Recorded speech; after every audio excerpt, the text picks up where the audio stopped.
You gotta lift your mower up to where you can get under it to work.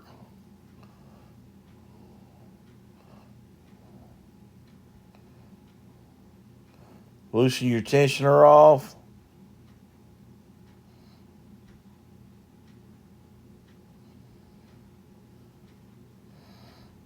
Look at your belt. Be sure that it don't have any cuts or any nicks or anything like that.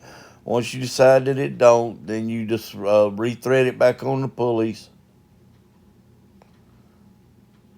All right, we're done. We tighten the tensioner back up and get ready to take it for a test drive.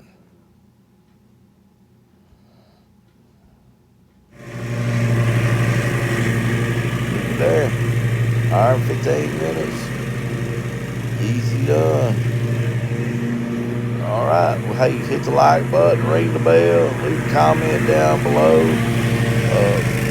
Let me know what you want to see, what you want to hear about.